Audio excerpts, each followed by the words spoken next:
One of the best. And we're live. And we're live. Oh, God. Hey, everybody. Yes. So, welcome back to episode 2 of Strands on the wonderful channel Open for Adventure. I am your humble host and dungeon master for the evening, Callan McHale. And in my wonderful party here is all of my wonderful players. So we'll start with Lily. Lily, we'll start with you. Hi, my name is Lily, and I'm a wonderful player. You can find me on Instagram and Twitter at Just a Little Nerd. I also DM on a channel called Roll for Damage for friends and femmes and everything in between. So follow me in those places. And now I pass it to Matt because we thought about this in advance. Yeah, I'm Matt. You can find me here every week. And I'm on Twitter at MatthewKenRBM. And you only have to put up with me here, thankfully, or not, depending on your point of view. But that's me, and I'll pass to Carl. Hi, I'm Carl, and I am a player of Passing Fair skill. You can find me here and elsewhere. You will find more later. I will pass it to Casey. That's me. I'm Casey. KCH on the socials. And I just want to let everybody know that the views and opinions of my character do not represent my own or those of the channel. I like how your eyes are moving like that's just something you've written out and are making sure you get it just right. Okay, well, excellent. Exciting. So, I will pass it then back to Carl, so Carl can do all of the wonderful things that he's got to talk about. That's right. There are things that I have to talk about, including the special thanks I will be now giving to our sponsors at Campaign Coins, who are great human beings who make really great metal coins and other RPG accessories. You can check them out at campaigncoins.com and at Twitter at campaigncoins. If you want to hang out with a cool community, or me, you can find me on Discord, and our Open for Adventure Discord. Subscribers to the channel and Patreons also get special perks when they join. And then lastly, if you want to just be up to date on new shows when they're announced, or just old shows when they're going live, follow us on Twitter. That's Open for Adventure on Twitter. Back to you, Callan. Oh, goodness. Okay, so back to me, right? Well, this is where we get to do the fun part, right? Where I am going to tell you kind of guys, we are a Dungeons & Dragons stream for Strands. We do 5e in a homebrew world, and this is the second wonderful episode. And I would like Lily to kind of recap some of the people who maybe have missed the beginning and open premiere. All right, so I did a recap on Twitter, which I think was retweeted to the Open for Adventure page, but that was from my character's point of view, so it didn't tell much. So Lily now will give you the scoop. Last time, our adventure started off with me and Casey's character, whose name is Vitraskaith, and I think I pronounced that right. Yes, I did. Thank you, Casey. We were wandering down Artist's Alley looking for a guy to draw a guy that Casey's character is looking for. Vitraskaith was looking for. We got into a bit of an altercation because, miscommunication issues. The guy just started drawing the picture without actually telling us it was going to cost money. So we were like, we're just going to take this picture. But then the guards got involved and all this drama happened. It was fine. We got out of it. We ended up only paying 2 coppers instead of 2 silvers. Great discount. And then we started walking towards a very magical place because we were looking for information about magic. And we ran into a guy that I work for named Eric. My character, Crises, works for, named Eric. And he gave us a job, and we met up with some nobles who told us about the job and promised to pay us 5,000 platinum, which is a crazy lot of money. And they told us to come to this theater and watch a show and then get the details of the job at the theater. Meanwhile, the timelines were synced up, Callan? Yeah, meanwhile, somewhere else in the world, the 2 other characters, Miles and Teleps, I'm not entirely sure where they were, but they were getting into some kind of encounter with children, and they were they at a party or a dinner? they were at a gathering. At a noble social gathering. Yes, Which, I remember. sure, there were children there. I guess. Outside, there were children looking in the window. And they encountered many noble folk. I'm not as familiar with that side of the story. I'm not gonna lie. I'm sorry.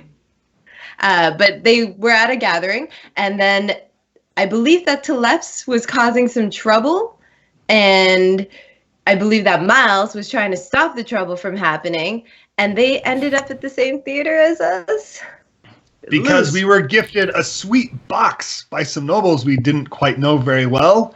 And so we went to hang out there so Teleps could get a good view of the leading actress. And we wound up in the same theater at the same time in adjacent boxes. Dun, dun, dun. So then the play started, which was called Twilight, coincidentally, and there are mixed reviews about how good it is. But during the play, about a little over halfway, some people showed up that weren't actually a part of the play, but they seemed like they could have been a part of the play, but they weren't. And then some magic was cast, and they were doing some crazy singing or chanting or something, and then we all blacked out. And then when we woke up, we were in a completely different place, and it's really cold. Right. So just to add to that, they woke up and then they passed back out, but they do know that it was cold. Right. So great recap, Lily. Thank you very much. Great details on that. So the only add I would add is that they also, you guys got to see in the previous episode, Benjamin, which was the kind of the backstoried antagonist of both Miles and Teleps. So we're going to, I guess, begin. So, as always, we'll begin with the infamous bard in the tavern, right? Ah, my friends, it's back. It's back to see you again. Oh, good. Well, grab a drink, grab a seat. I have to tell you about, well, where were we last when we last saw the white strands? Oh, that's right. Well, let me begin the story. So, let's get ready. And he casts thaumaturgy and prestidigitation once again, and proceeds to kind of give you this visual. You see a huge sweeping mountainscape of just, basically snow-capped mountains, frost covering the ground, and just deep pads of snow as it crusts over this valley. And you see deep in this valley is a small cabin, kind of located at the edge of a wood line. Outside of this cabin is yards and miles and miles of open land in which there's these wonderful woolly beasts that are walking around, and they seem to be his livestock. And his would be the gentleman that is walking inside this wonderful cabin. As he walks inside this wonderful cabin, the wind and snowy air sweeps in, the flurries hitting his heavy coat.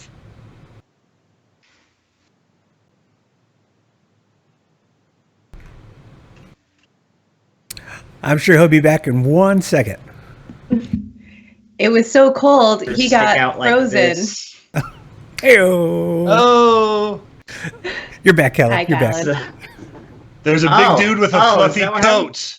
There's a big dude with a heavy coat. Good. And? Good. So he comes in, he's got his, he takes his coat off. And when he takes his coat off, he's got, red and brown and like black colored fur that covers his body. He hangs his coat up on his coat rack and looks over to the bed next to him, and in the bed next to him lays a elf with horns, and on the floor next to that elf lays a pale-skinned and very, androgynous-looking Aasimar.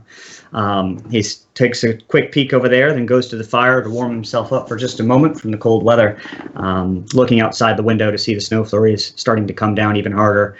He glances over to the door that's creaked open and takes a peek inside to see both beds being filled by a fire genasi covered in tattoos and a wood elf that seems to be, tan skin and bare-chested as they're sleeping underneath the cover, or each one is sleeping in their bed underneath the covers. And he turns around, his 7'6" tall demeanor stares over as he sees the Aasimar start to rise. And he smiles and says, "Well, hell, it's about time you woke up. Why don't you take a seat and get yourself some stew by the pot by the fire?" I like start waking up by like sort of fluttering my eyelids and like the eyes roll back and forth. And then I hear a voice and I just like bolt right up, like perfectly straight. And I look over and I'm like, where the fuck am I? And who the fuck are you? Also, who the fuck are you? Oh, simmer down there, young lady. You don't need to get your panties in a bunch. But if you take a seat by the fire or wake your friends up, might as well find myself easier not to have to repeat myself if they can be roused. It's been about 3 days since I've had you in this place, and you've all been, well, I'm just going to say that it's a hell of a good time, and I'm glad that you guys survived that avalanche. So, wake everybody else up, I guess, then. Where are my weapons? Your weapons are over there by the coat rack over there. And you see over there is your weapons, and you're actually not even in your normal clothes. You're in furs. It looks like almost like you may be wearing something of his, as he is a larger man. And you see that all your gear is stowed over to the side for traveling and adventuring. I will kind of like just before waking anyone up, I'm going to make my way over there, grab my weapons, and just kind of keep my gaze fixated on him. Can I do an insight check while I'm doing that? Certainly. Cool. That's a 5. Okay, he seems on the level.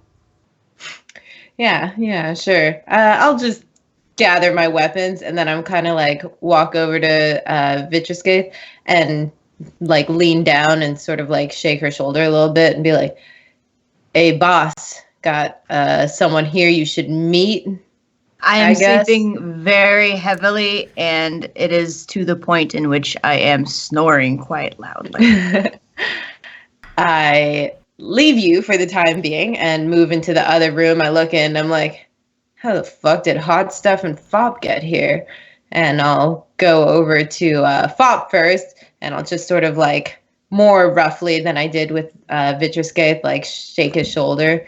And that's Teleps, by the way, for those of you who weren't here last time. And I'll just say, hey, wake up. What? Who are you? I think we met in a lineup at a theater for the Twilight show, and now we are, I don't know, in the Twilight Zone. Wake up your buddy over here. There's a guy out there who apparently changed our clothes and wants to meet us. I jump out of bed and I just shake Miles violently. Miles, wake up! Where are we? Miles sits up and he doesn't have any weapons on him. And there's a flash of blue and he has a sword and a shield in his hand. And jumps up and, well, Crisis is there. So we're going to throw a shield at her and try to throw her against the wall and brace up against her. Because I don't know who this person is. Yeah.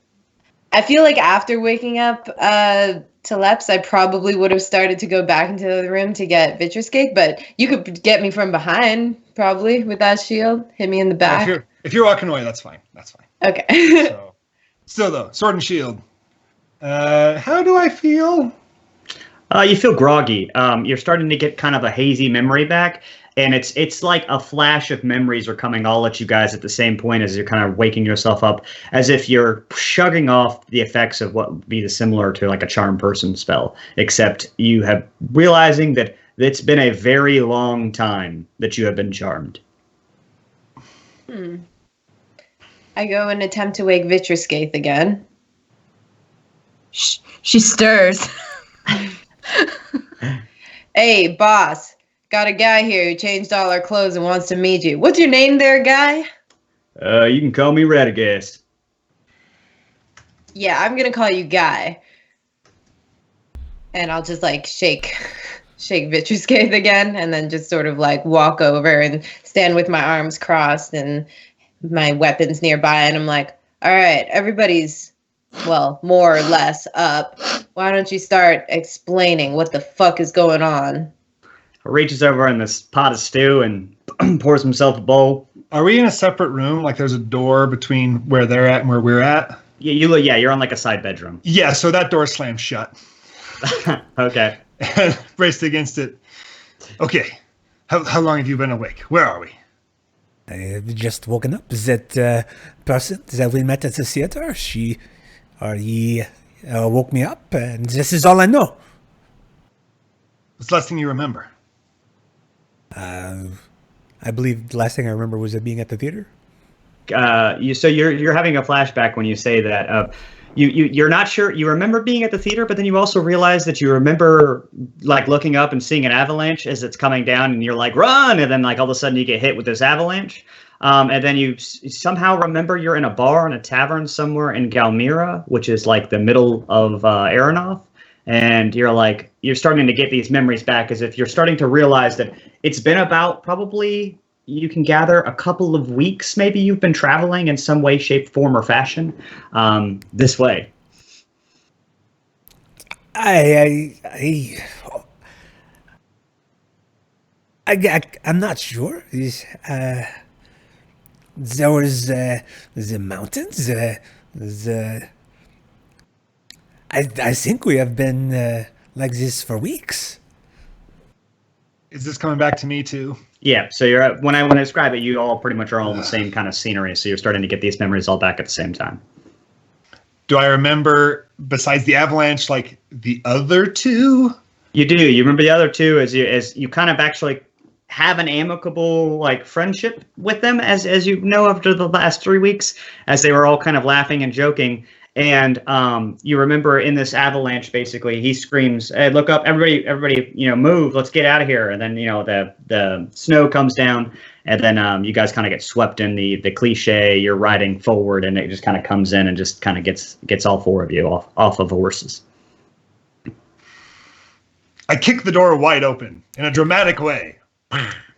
At this point, the key and most important factor is that from across the room, somewhere near where you like the kitchen would be, you're as four furry feet come darting past you, between your legs, and you're as Fletch comes running and jumps right on Telep's chest. What are you doing here? Do I remember him from my memories? You do. He was traveling with you as well, and he says, Okay. Your friend was actually one of the reasons why he helped me find you and your horse outside. I don't know where the other three went, but we at least recovered one, as you were sticking your heads out like snow angels. Do I really think that's Fletch? You can roll an inside check. Oh, this is definitely Fletch. He's Yeah, 8. Yeah, this seems like Fletch. It's that lovable dog that you have to put up with all the time. And he looks over to you and goes, "Well, you asked me a question, so you're west of Galdoon, so north of the Frostspire Mountains in a valley here, basically Blue Valley, and you're in Snowberry."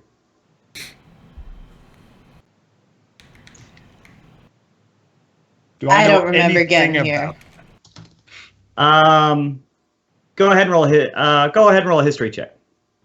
If you want to know where Snowberry is at specifically, map wise. 7. Okay, yeah, you don't know. Snowberry is a tiny town, so you don't know where it's at.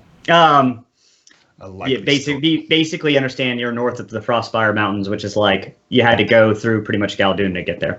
And what was your question, Lily? I didn't have a question. I was just saying that I don't know where I am still, despite knowing the name. Also, is Vitruscape awake? If she's not, then I have her by the front of the shirt, like, "Yo, boss, get up." I'm awake. Please get off me. Yep. And I just drop her with a thud and step back. Pick myself up, dust myself off. I have no concern whatsoever regarding modesty as I just make my way across the room to the 7-foot-tall feller. You're wearing like a black dress that's like definitely not yours, but it's it's a soft black dress. Who cares? Clothes are weird, anyways. I'll just run my fingertips along his back and kind of come around to him and say, "Is there food?" There's a stew right here for you, miss, if you want some. Oh, thank you. No, get to work. Going towards that and just sitting and thinking with that as I don't use any silverware and just I like watch her and monitor the situation and see her dig into the food, and I'll just like lean back against the wall, cross my arms, and look up at Miles and be like, "Hey there, hot stuff. You sleep tight?"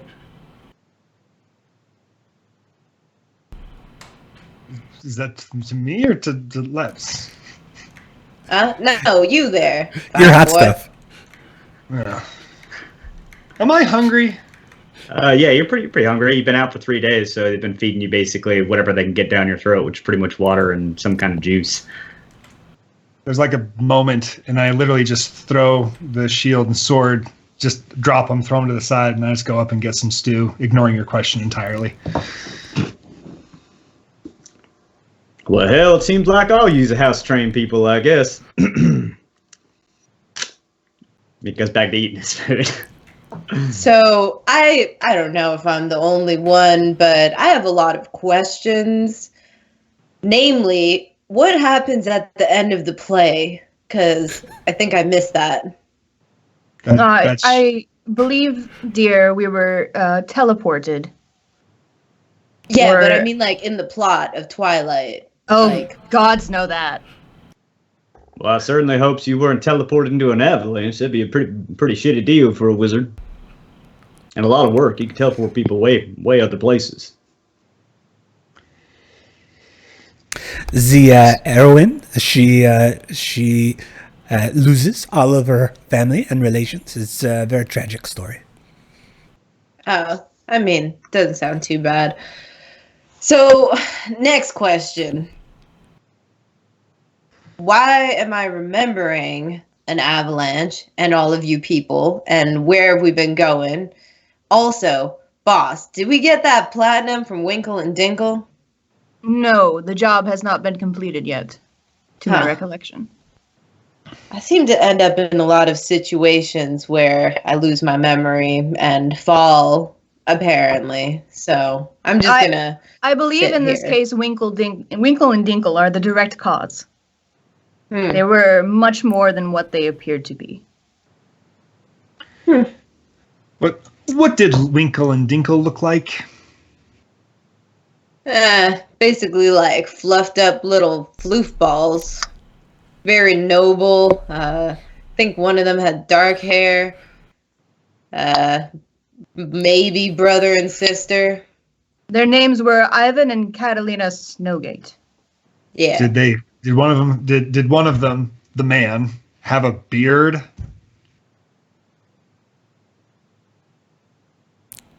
I don't Come think on, so. got your tongue. Not that hard. If you're looking for your friends, they came in about a week ago. What did they look like? One was a slender man, human looking, and then kind of short, I guess, but everybody's short to me. And then there was a younger girl. I think they were brother and sister, and she, similar complexion, obviously thinner and smaller for human type. Where'd they go, guy? Well, they said that you were supposed to meet them, and you were over delayed, and so they talked to Madame Angela over at the church, and then headed on away. And I think Madame Angela said something about talking to you guys once you guys woke up after we found you in the avalanche, and I was supposed to let you know that you could go talk to her about that business and something about Goldsport, which is west of here for you folk that seem very confused. So, if I get this straight, you found us in an avalanche. Some of our friends came by to visit, these two that look like brother and sister. They spoke to Madame Angela. Madame Angela told you to tell us when we woke up to go find her and talk to her. Yeah? That's about right. Uh-huh. You only got one Well- oar in the water, don't you, darling? No, I got enough. I'll be off then. And I'm just going to walk right out the door and go looking for Madame Angela. You step out the door, and you are instantly aware that it is probably less than 0 degrees outside and are frigidly cold. Do I see any other buildings? No. I step back inside and I say, Listen, guy, you were given a job. I'm awake. I need to go talk to Madame Angela right now because I need some fucking answers. You hear me, bud? Yeah, you Oh, don't sorry, guy. I said I'd call you guy. don't get your britches in a twist. I was told to give you guys some answers here, and then kind of take you guys into town. So yeah, I mean you're not the only folk here. So if these three would like to ask questions, I'd like to oblige them in answering their questions first. If you can hold your horses per se. I feel on my person. Do I have all my positions? They were sitting in the room. You are currently shirtless. You have like your brownish pants on, and then you're like shirtless. So you're like are your undergarments per se. I want to go like through everything. Twisted tied. Is all my stuff there? My just everything. Everything that you would naturally take with you on any kind of a trip or a journey of a normal sort where you were planning on adventuring would be there with you. So I go and I start putting my shirt back on, and I grab, before I button it, I grab my purse, and then I walk over to the very large man, and I just take him. I try to urge him to the side, like, sir, may I have a word? I go too. He's like, there. okay. He's like, yeah, sure. And he gets up out of his chair that he's eating the bowl of soup in, and he sits the soup down on the mantle, and steps about 3 feet back into the corner and says, yeah, welcome to my office. Good sir. I reach into my purse and grab out a gold coin, and I hand him a gold coin. Say, I am Teleps Verdariana of the house of Verdariana of the crest. My family is very important, and if you were to make sure that I am able to return to them, you would be richly rewarded. How can we make this? How can we make this happen? Well, I mean, you're not kidnapped, so like I said, I just spent 3 days nursing you guys back to health with the help of Madame Angela. So, you guys was almost near the brink of death. A couple broken bones that she fixed, and a couple of magic bombs kind of helped you out. But I mean, you could talk to her. She's got some business with you, I guess. And I'm not one of them kind of guys that and he looks over at your shoulder at a crisis and goes, I'm a kinder version of that kind of a person. Pretty simple. Oh, I see like where you are. Straightforward. I see where you are coming from, and I reach into my purse and grab another gold coin. So if we can just make this happen, I don't want any trouble. If you want, I will, forget what you look like. If this is helpful to my case, just so long as we make it back to civilization, I would be very much obliged. And again, you would be handsomely rewarded. Well, if I had a deep case for money, it'd be a nice feature. But unless you're gonna just randomly help me wrangle my cattle on the summertime, don't really care. But I'll be glad to take it to Madame Angela. About he leans over to look at Incendiar, and he's like, seems like everybody else's porch lights aren't on, so you seem kind of with it. You got anything to ask? I guess. Trying to orient yourself. You've been almost dead for 3 days, so I'm just trying to make sure you guys are all kind of okay. I mean, Madame Angela would be pretty pissed if I take you down there and you guys pass out halfway down the walk. I've been almost dead repeatedly. I'm walking outside. Do I still not have a shirt on? Unless you put one on, just walking outside. Yeah, it's real cold outside. Biceps and pecs rippling in the breeze. It's real cold for you. I'm just gonna get mad. Are there posts? Is that like a? Yeah, there's a horse. There's a horse, tied to like a horse post, Right, but right outside the door, is there a little porch with maybe some oh yeah, he's got a little overboard. Punch one really hard. I want to break it if I can. Okay, roll an attack. A solid piece of wood. All right. plus 5. 9. Wow. So you get one of them like wonderful glancing blows where you catch like your pinky knuckle, and it's kind of like you're like, ouch, that hurts. But I say nothing because I'm. So since my back's to them, it's like. Turn around. All right. I don't know what we're doing here, but I want out. How do we go? Yeah, listen, guy, it doesn't seem like any of us have any questions, and we all seem to be, standing and punching things and trying to pay you off. So maybe the best move would be to just get on with it and go to Madame Angela's. You feeling all right, boss? I do have 2 questions. Yeah. One is, how far out did you find us? Which direction were we coming from? You were coming from side of Galdoon, so you were coming from the east. That's kind of near where I'm from, and I was actually just looking for one of my lost Aurochs, and that obnoxious yapper down there caught my attention and led me to you guys.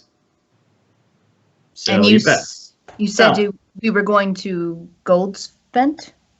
Goldsport, because I think you were supposed to meet your friends here, so I guess it kind of sounded like they were going to meet you in Goldsport, is what it sounded like.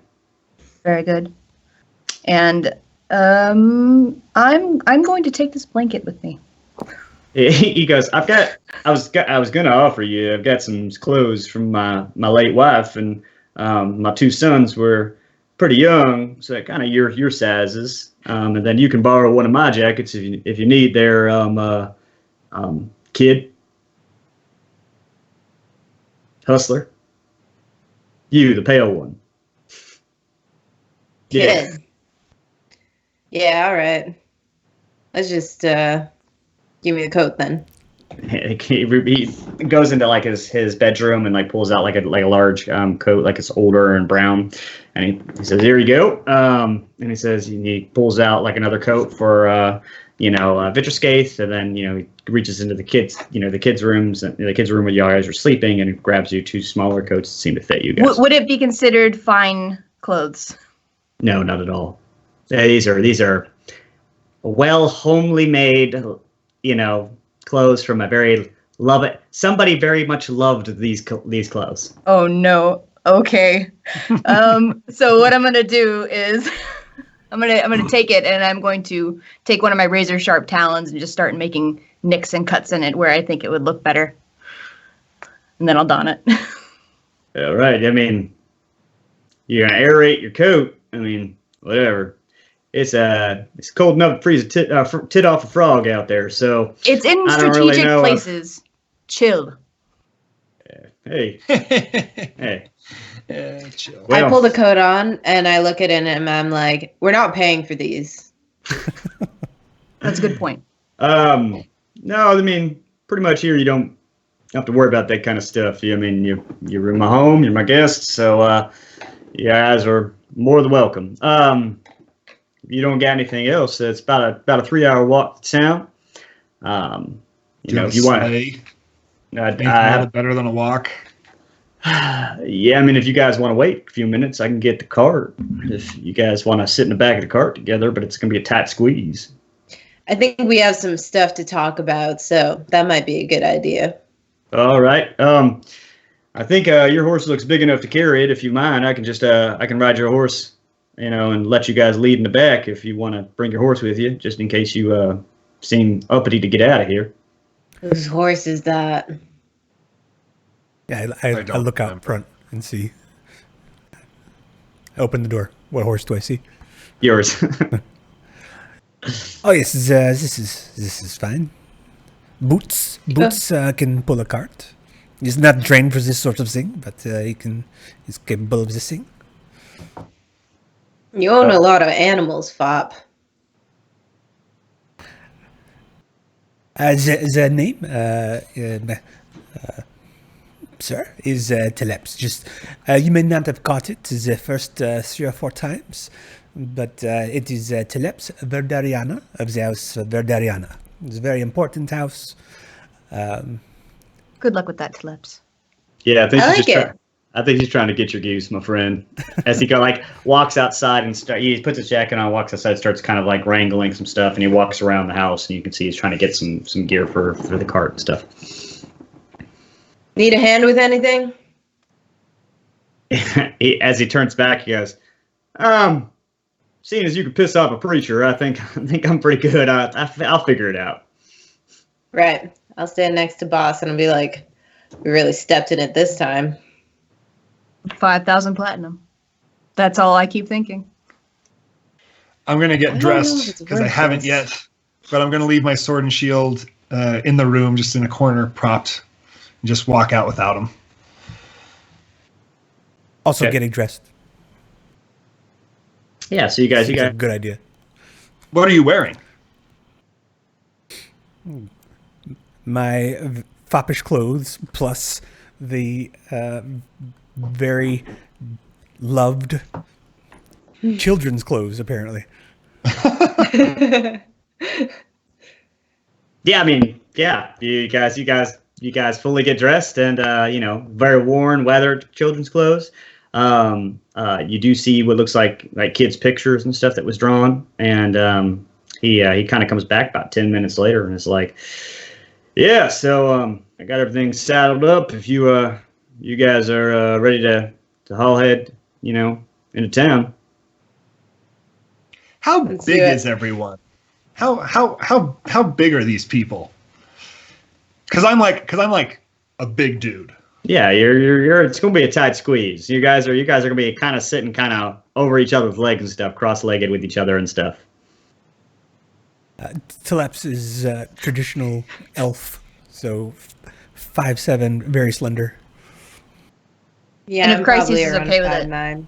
If Grace is okay with it, I'll sit on their lap.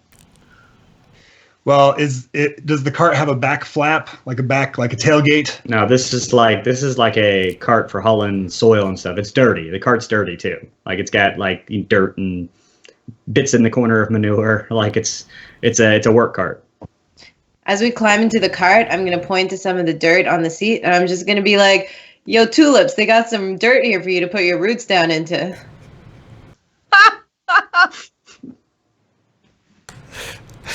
It's very close. It's very good. I'll take what I can get. This is progress. I think this is good. I think I'm tall enough.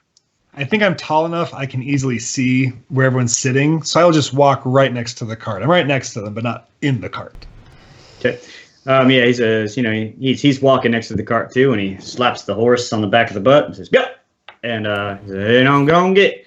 And he starts walking, like at a brisk pace next to the cart, and it says, "Well, like I said, it's gonna be a couple hours. So, with the heavy snows lately, you guys just kind of bundle up, stay warm. I know all your folk kind of don't normally handle stuff like this up here in this cold weather. So, just kind of stay close. And you guys do recognize you're still kind of cold, even with this clothing on. As if this may not be quite even enough for you guys. Yeah. I ignite a fire in my hand that just burns right in my palm as I walk. Crisis and I have body warmth. As you light your Teleps freezes to death in the back alone. It says, "Well, With the dog. It's a pretty fancy feature, pretty good for traveling, I guess. You can get yourself a campfire pretty quickly, I imagine." So, He is a campfire. So, who are you people, and why should I care? well, Not you. You've explained yourself well. You two. The two who are at the theater with us. Miles! Come on now. They are obviously not from these parts. We can have some... None of us are from these parts. Do you see how cold it is? None of us are from these parts. Forgive Got a point. my companion. Again, we are... I am Teleps and he is Miles. We live near where we met you. Are you... clearly, you are not from these parts. Where do you hail from? Well, Well, we say in sync after an awkward pause. And then I'll just sort of like, as soon as I hear Vitriske talk, I'm just going to like bundle up a little tighter and like duck down behind her shoulder so I don't have to say anything. I don't believe this one remembers. And I am from a place called Laracon. Does Laracon ring any bells? Roll a history check. Oh, if only I could roll it. That is a 6. You have no clue. 10 for me.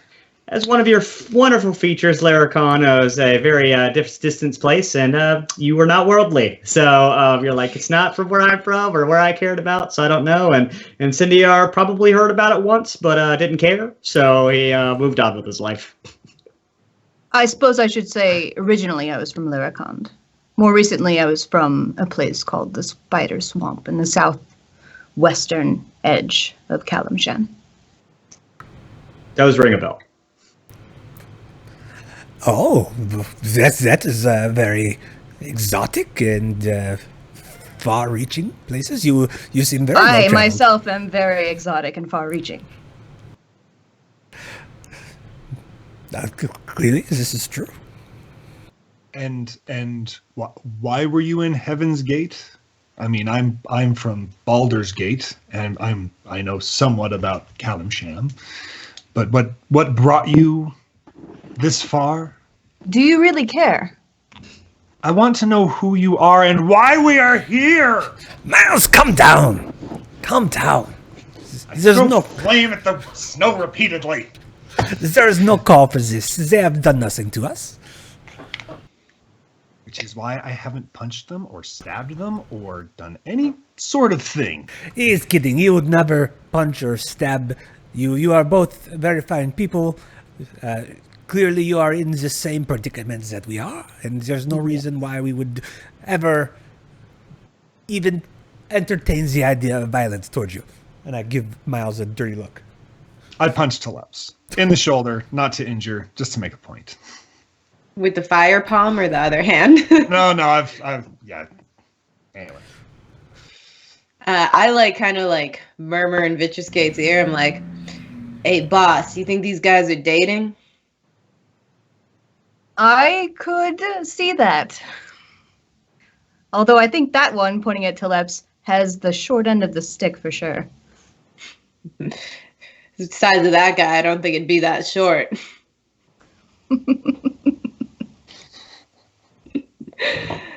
And I'll just sort of like lean over the shoulder and like look at them both and just sort of like glare a little bit up at Incendiar and say, one of these days I think you and me are going to have a rumble, and that'll be a fun time.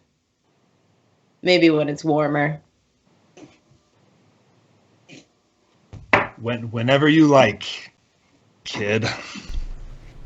What is your name precisely? Crises. Crises. She's got a few. We weren't in a crises already. Here we are. We haven't Yeah. heard that one before, have we? Never. Never, ever. All right, so we were both at the same theater that night. We both watched that boring as shit play. I don't think you guys know Winkle and Dinkle, do you? The names do not ring a bell. I've been in Catalina Snowgate. We met a pair called Gregory and Patricia Greystone, but they're also brother and sister, but they don't match the descriptions you've talked about or that you, sir, have talked about our friends, so I don't know. It's entirely possible they changed their forms. They were creatures of immense power. Well, And money. Serious coin. creatures can't just change their forms that simply. As a matter of fact, that is incorrect, good sir. I can do it. Would you like to see? Yes, do it now. I turn into him using a second level spell slot to cast Alter Self. Ah, boss, real heavy. Get off. Warn me before you do that. Fucking broke my legs. Okay, I'll kind of stand up and balance. You hear a And like the horse kind of like does like a trot, like a twist trot, try to throw you off balance.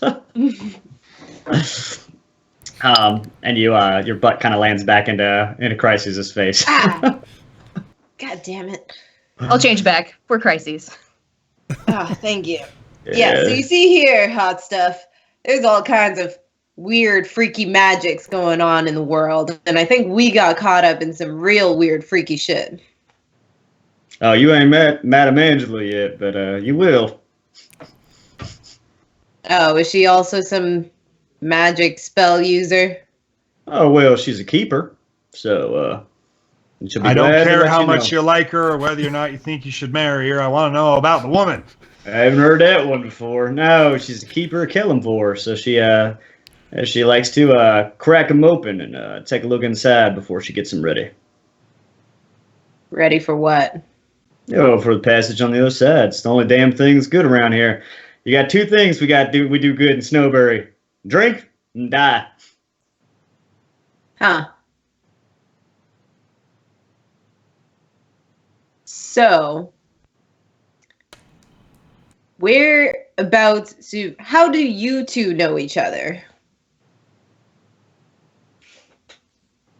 Sorry, I meant you and Madame Angela. Oh, you talking about me? I thought you was talking Yeah. about the fiery dude. No, you guy.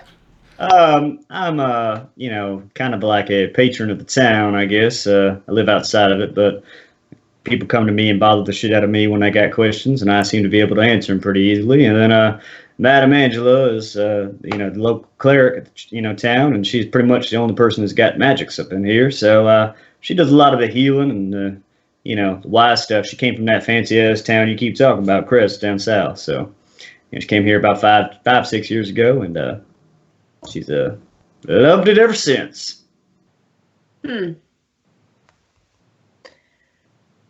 And what did she think of you finding us in the snow and then bringing us back and healing us? Do you do that kind of thing a lot?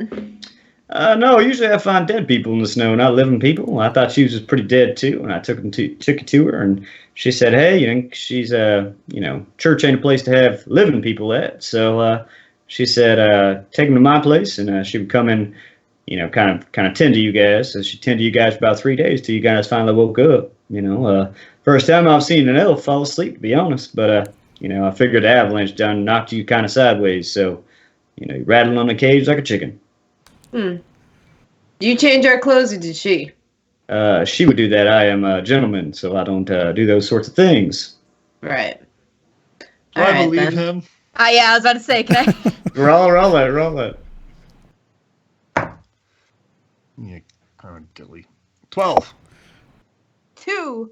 Yeah, so 2, he seems super straightforward, and 12, he's on a level, but there's a peak of another sentence that follows pretty quickly after to answer your question. He goes, "Now, if you're concerned about all that stuff, you should be really concerned about me. Be Madame Angela, the one you got to be concerned about. She's gonna sneak a peek. She's gonna sneak a peek." I don't have anything worth seeing. I'm not too worried. I'm just more worried about Boss and things that happen to her when she's unconscious and I'm unconscious. Why is that? Is she in your employ? Do you pay her? Crises She is my knows what general. she's doing. She's your general? Like, They are my general. your general help? Your general... No, the general of my army. I guess which shit's done. is... Where? Out there. Listen, hot stuff. All you need to know about Boss is Boss knows what the fuck she's doing. That's why I follow her. I've Day comes amassed she doesn't know. 5 whole entire armies in my lifetime, full of hundreds, at one point thousands of foot soldiers and lieutenants and spies. Well, if you know what we're doing, then what are we doing now? We are heading to talk to a cleric of Killenvor, named Angela, and then we're off to a gold fort, and then we find some kind of elf maiden, and then we get 5,000 platinum. Yeah. Yes, I see why your general is following you. You sound very confident. You sound like you know exactly what you're doing. Do you want to get left What's up? behind? I could think of few things that would be as entertaining. But no, for now at least, let's go see Madame Angela. Do you Tell need a me- massage? It might cool you down a little. I mean, I wouldn't say no. I'm annoyed, not an idiot.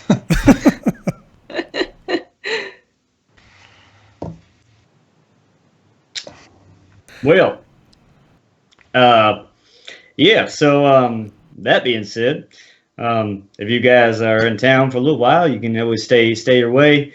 Right across the church is the infamous Blue Blizzard, which is run by my brother Fidget, and it's what this Snowberry's kind of made for. Is we're good at drinking. We make good ale. So if you like yourself a good drink, or seems like you might need one, calm yourselves down. Break nerves, and who knows? I've seen some folks that drink so much they get their memory back.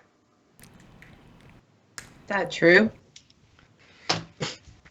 I would be willing to give it a shot.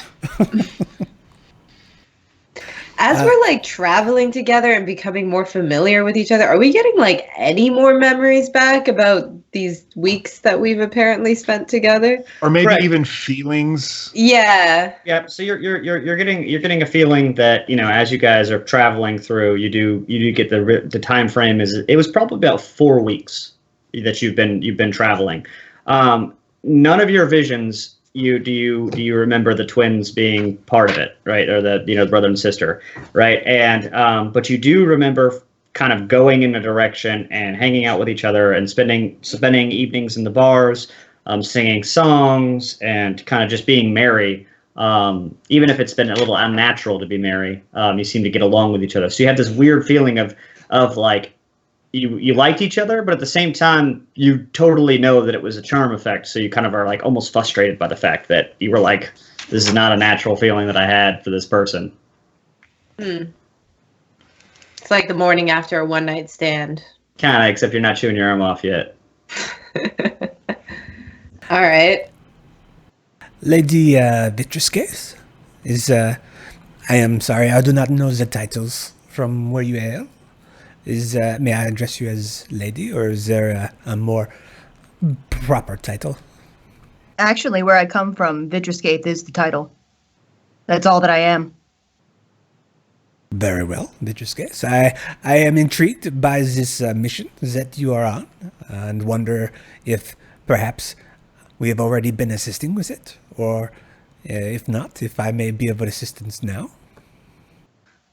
You may find it helpful to glance over this, and I'll look for where Catalina provided me with a magical image of the woman we're supposed to be forcefully kidnapping, Okay. and I'll pass it over if I find it. Okay, so you pass it over.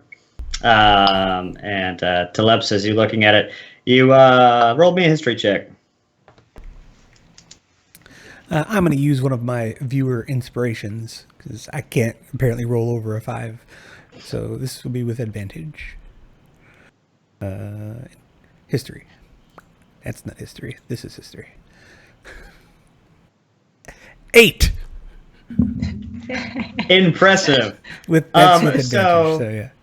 Yeah, you've got no clue. She's like wearing a like a long gown, and she's like a very slender elven woman, and she's walking gracefully through this picture essentially.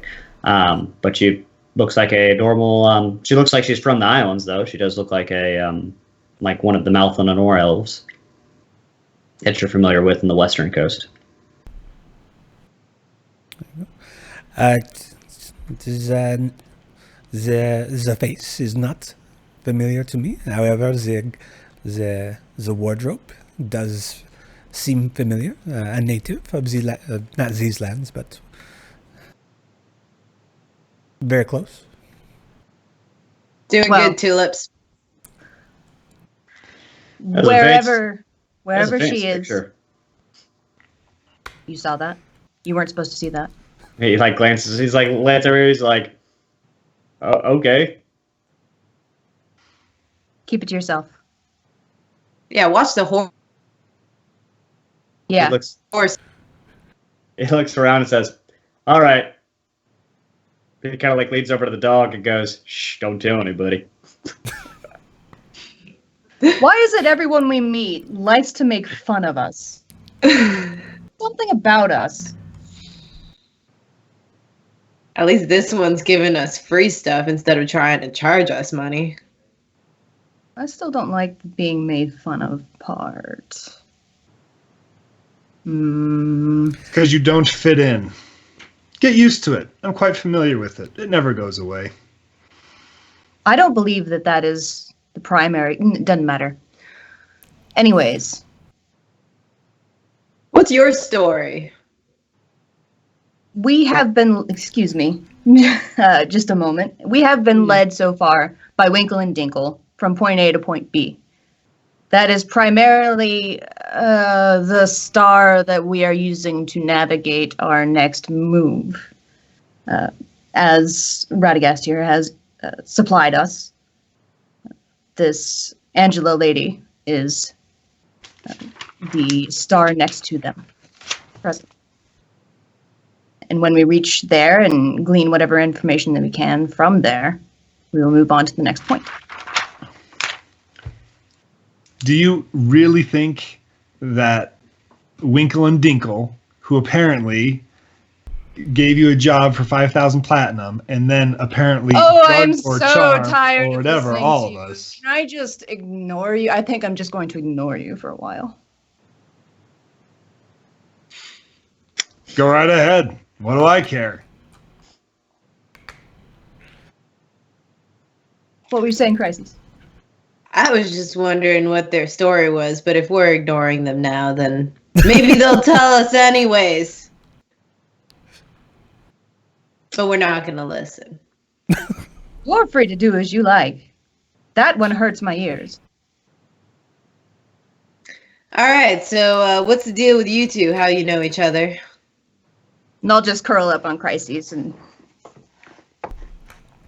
Oh, well, Miles comes from a very prestigious family back on the mainland. And he's a very impressive fighter. Clearly you can see this. This is not a mystery to behold this specimen of manliness that is Miles. He is in the employ of the House Verdariana. You may have heard of him if you had been around in the Evans Crest for very long. So is he your boyfriend or your bodyguard? Or both? Just trying to figure out the dynamic. Oh, no, he does guard my body. This is true. All right. Frustratingly, would you care to attack him? That would be a nice break from all the nonsense that has happened today. Ooh, it's getting hot in here, man. Boom. You know? Boss, should I attack him? He didn't hurt your feelings, right? The big guy did? No, my feelings aren't hurt. I'm just... Oh, your choosing to ears, ignore sorry. them. Yeah. How about we go talk to Angela first, and then we step out into the courtyard and settle that. All right, it's fucking cold here anyway. I don't want to get out of the cart. Well. And as you guys make your way through, you guys start to get closer to town. And he says, "Oh, well, there you go. There's a steeple right there. There's a church for Kalimvor." And as he kind of rides up, you see the church is like a very gray stoned church with one large steeple. And he kind of goes, "Whoa, whoa, whoa," and slows the horse down. Fletch goes running around in a circle, barking and borking. And Fletch has very much appreciated the fact that he's been in about head-deep snow the whole time, biting at the snow occasionally. And, he goes, "All right, well, here you are. Here's over there is the church with Madame Angela. You just go in there. I'll go in there with you and introduce myself with everybody. Over there's Blue Blizzard if you're looking for a good drink. And if you keep going east or west, you'll go to Goldsport. But you're probably not going to get too far through there right now because it's pretty snowed in right now. So you got this in a good season where might as well get comfy and snuggle up because this gonna be a few weeks before you can get out of town. So, but let me bring in a Miss Angela. Does Miss Angela drink? Oh, she does a lot of things, my friend. Don't worry. She drinks, smokes, and does it all. And he, as he opens the door to the church in the cliche double door opening style method, there you see Madame Angela about 40 or 50 feet up at the like this pew that's kind of sitting behind her, and she is currently cracking open what looks like a kind of like a frozen body. And she turns around, and she is a very illustrious and beautiful female human, and jet black hair that goes down to about her back. And she turns around. She's got a gray robe with slits that go all the way up to the sides of her hips. You're not sure if she's wearing anything underneath the robe. It is very steamy in this church, as it's kind of like warm and awkwardly magically soothing. And she turns around. She's got a very low-cut front that reveals much of the imagination for most characters. And she turns around and goes, "Well, it's about time you woke up, sugar. What's going on?" Am I looking into a mirror? No, but I can give you one in just about a minute if you want to come back with me later. Radagast goes, "Miss Angela, these are your friends, I think.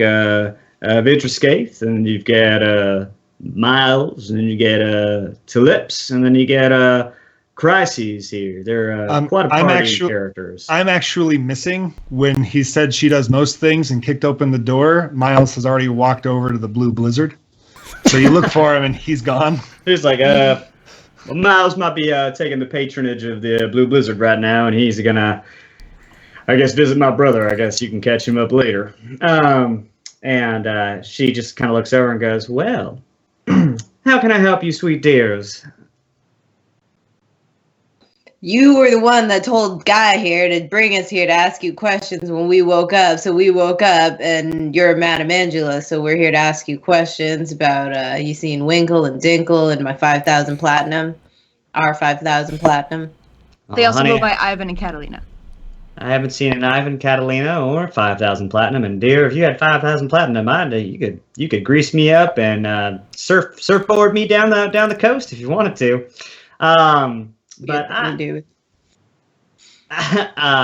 no, I haven't seen any of that kind of money around here. And your friends did. Twinkle and Dinkle are the friends you were talking about. I think they introduced themselves as Des and Tori, but they're headed to Goldsport. They headed to Goldsport about a week ago. You just missed them, and unfortunately, you're kind of stuck in the snow now, my dears. So you had Guy bring us here so you could tell us that?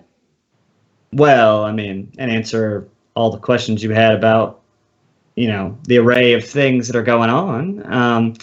They told me quite an interesting story about the four of you and how you've been traveling as a big group together since Crest. And it's been a hell of a time since I've been to Crest. And, this godforsaken town's got nothing but drinking and men in it. So, it's good to see friendly faces from hometown. It also has guards. Lots of guards. Yeah, curious about these stories. Maybe you want to regale them back to us, because weirdest thing keeps happening. I just keep losing my memory, so you're going to have to help fill in some of these blanks there.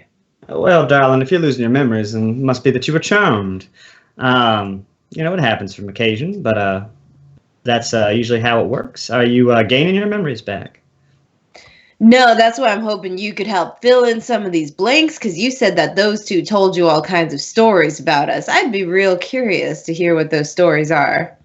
Right. Well, they told me that, they told me your names. The horned one's obviously Vitrascaith, and, they told me by her appearance that she would be very, very attractive. And then she told me that, you were, told me that you had a bit of memory problems. That makes sense. And you work for this Vitrascaith lady here. And then she told me that Teleps is just a hell of a fun time, and he pretty much knows somebody somewhere everywhere. And if he doesn't, well, he's good at pretending. So, he seems to be quite entertaining. And your high-headed friend that's headed to the Blizzard, well, he's one hell of a fighter, and he's got a long history to talk about. Hey, boss, maybe show her that picture you got there. I don't know if we can trust her to that extent. All right. Well, you must be pretty wealthy if you carry art around in your pockets. Maybe. I was trying to talk kind of like quietly, small. Oh. Madam, Madam Angela, if our friends told you about us, surely she told you about my family back at the crest. How far are we away from home? Oh, my dear, you are of Ardriana, and you are about as far as you can be. You are, I don't know, I'd probably say 2,000 miles, pretty much as north as you can get, close to it at least, on Greater Aeronaut. And you got a hell of a trip back. It can take you about 4 weeks just to get back to home if you didn't have any hindrances. How in the hells did we get here? Well, I was told that you guys traveled for quite an adventure up here, and they specifically said that you were late. So that's a good thing, I guess. They said something about, if you're late, that means you're where you're supposed to be at. And, I guess as much as I enjoy it, Snowberry is one hell of a shitty place to be. I am told by our savior, this Radagast fellow, that you are a practitioner of the arcane. Is this true? I am. I practice some minor magics, being trained for, keeping and the arts of Kellenvor. And then I am trained as a regular cleric. We are all trained in some kind of healing magics. So, yes, I can do quite an array of simple tricks. I am curious if the magics that allow people to travel great distances is in your arsenal. If so, dear. I would reward you very handsomely for returning us home. I would, if you're trying to get at the fact that if I could teleport, my darling, I don't have the time nor the money to study that, let alone have the arsenal to do such tasks. But I think your best bet's probably if you end up waiting it out, and unless you got something urgent to be, we could probably make an arrangement. But I can get you to Goldsport, and you can find a ship down there and travel to coast and port hop until you get down to Crest. About how long is the impasse? Is it miles? Which impasse, darling? The one that's keeping us from moving. Oh dear, it's just probably a day's. It's a day's, horse ride just to get from the other side of the valley. Yeah. And all of that is buried. And all of that is it's terribly right now. I could. And unfortunately, Yeah. Galdoon is covered. There's no chance to even get to Galdoon right now with the avalanche that just took place. All right, Could, boss. but I don't want to. Okay. But Here's I what mean, I'm thinking. oh dear. What do you mean? Well, I mean, like I said, if you're in a hurry, I can definitely. You guys be willing to do me a favor? I could maybe get some friends that owe me a couple of favors to help you clear a path west if you're really trying to hustle your way out of town. If you don't want to stay for a good time, if you know what I mean. What do you need done? Well, there's a couple people that are missing, and missing usually means dead. And well, although I don't care about missing people, I do care about dead people a hell of a lot, And Arthur back there, she points to the cadaver that's got a chest cracked open. She goes, "He's one hell of a trip, and I'm running out of bodies, and it'd be very exciting if you brought me back a couple of people that are, no longer with us, so that I can pass them on to the other side." You want us to go look for dead bodies in the snow for you? Oh man, don't get me riled up. You're trying to make me sweat, darling. Of course I do. Sure. At this point, the doors open and Miles walks in, and seeing Madame Angela, there's a long look. He does not hide that he's looking. He just She walks. goes, "Hell, hot stuff. Ooh, I got a Pikachu earlier, and I tell you what, there's, you're good in all sorts of places." I've been told that before. I understand you're the reason I'm alive, and him too, and these other two as well. Well, I can say that I aided you in coming back to the side, but I wouldn't say that I'm the reason you're alive. But I could certainly be the reason that you're living right now. I pull out a bottle. The barkeep over there said this was your favorite stuff, and this is a thank you. And there you go. Oh, hell, sugar. Thank you very much. And she grabs over and she gives you kind of like a caress on the chin. You know what I'm saying? And then she takes it and she slides it in a flask, flask holder she's got on the side of her hip. And she kind of puts it in between the slits where she can cover it up. She says, "Well, it's good to get free booze whenever I can get them, I guess. What do you want me to do for you then?" Oh, that was just a thank you. If you want another one, though, I'm sure we can come to an arrangement. Oh, honey, I could take a lot of thank yous from you. Well, we'll see what happens tonight. Oh, well, they said, it's only midday, ain't it, Radagast? And he goes, "Yeah, it's about high noon." And looks over and says, "Well, if you guys are done, I'm going to get in." And he kind of escorts himself out. And she goes, "Well, yeah, if you guys want to hustle on over to the Blue Blizzard, I guess, since you've already kind of made that tavern, you can talk to some of the townspeople, see where those people last were seen, and have yourself a little bit of fun. And if you come back with 3 bodies I'm looking for, and well, let's just say I can get old Garnosh, who lives in the tower a little north of here, and I helped him with a little, well, not a little problem, but a problem. And being as big in stature as a giant as he is, maybe he can clear a path for you." A literal giant or figurative? No, literal giant, honey. We're in frost giant territory now, dear. Galdoon's just a few hops and skips away for that man. So, when you're in the frost capital of the world, you'll find frost giants all over the place here.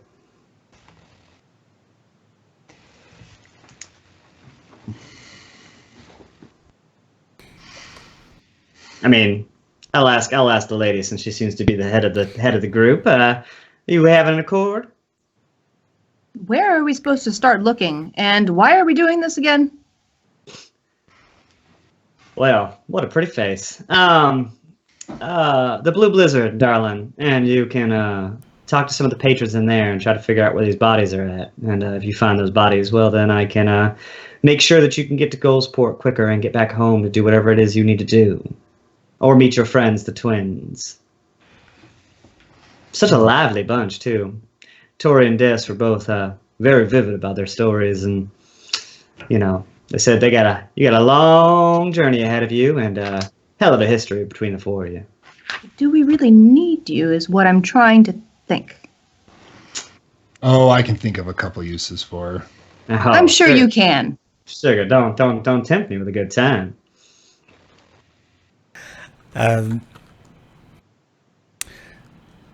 Madame Angela, again, as Miles has very eloquently put, we are very appreciative of the services you have rendered to us thus far. I am very intrigued by our relationship with these twins. As our other companion, Crisis, has mentioned, we are having some difficulty with the memory. Do you know what it was that we were going to this Goldport for? Well, I think as the twins both told me, they said that you had places to be, and they were trying to figure out what place it was you were supposed to be, kind of like you were trying to find your place in the world. And Snowberry winds up to be on the map for a lot of people that are wayward and souls trying to find their way in life. But I guess once you guys got done with what you're doing, they said, "Oh, well, you've started finding where you need to be." And if you had more questions, you could talk to them. And they said you might be slight upset with them, so I didn't know at the time why, but if they're the two that charmed you, I'm sure you probably have quite a bone to pick with them. And we can find them if we get through that pass. Well, I believe so. The last time they said they were in Goldsport, or they were going to head that way. So, if I can get you to catch up quickly, you probably make it there. And if they've stayed a day or two, you wouldn't be too far behind. Like I said, they left about 4 or 5 days ago. So it is if you had to guess, based on the conversations you have had with these people, that they were trying to take us to a place that they felt we belonged? So that's kind of how they put it, yeah. I mean, they were very cryptic about it, but I have feelings that they were, magically inclined and could kind of maybe either see the future or had kind of visions of where things needed to be. And, the girl was very, very fixated on telling me all the stories of your histories, and the guy was very fixated on getting you where you needed to be. He didn't seem to know where that was. He had some ideas, but he said, you guys kept saying that you are, you guys don't really fit the picture, as he kept putting it. All right. And do I know anything about Goldsport? Goldsport is take another history roll. See how you do. Well, you gotta get higher than an 8 eventually. That one was a nat 20. Okay, so so Goldsport first, nat 20. So right, so Goldsport, you do actually know a good bit about Goldsport. Goldsport is a pretty much a mining town. I guess probably because you've done some jeweling in your past history and with tinkering. That the tinkers that you talked to and know were kind of familiar with Goldsport and told you about where they'd been during their time in tinkering. And you know that it's a pretty large town, and it's one of the only pretty much settlements of Aeronoth north that's of any notable size. And it's a way to connect northern Aeronoth to basically the west side of Galdoon, and it's popular for trading elven goods to Malthanor, mining silver and gold, and you know that it's also a very hardy town with hardy people.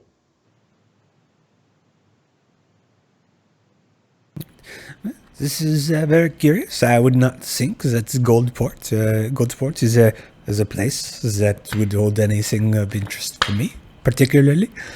Perhaps this is for the rest of you. I am very interested in learning more about these people who have essentially forced us against our will to this godforsaken edge of the earth.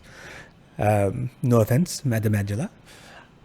No, I'm taking my darling. Like I said, I'm from Crest originally, so it's a hell of a cold little area up here. But I suppose that I would much rather get there sooner than later. So if the price of that is 3 people, then I am a very capable tracker, and I will find these people for you. Hell, sounds like we've got a hell of a deal. Well, I don't want to keep you guys waiting any longer unless you want me to keep you there longer. But, if you ain't got any other crazy business, I'm going to get back to cracking this one open before I crack one open later. I'm in the process of leaving. Okay. Go ahead and roll me a perception check. Everyone? No, just Casey, because she said she was leaving. 20 Juan. 20 Juan.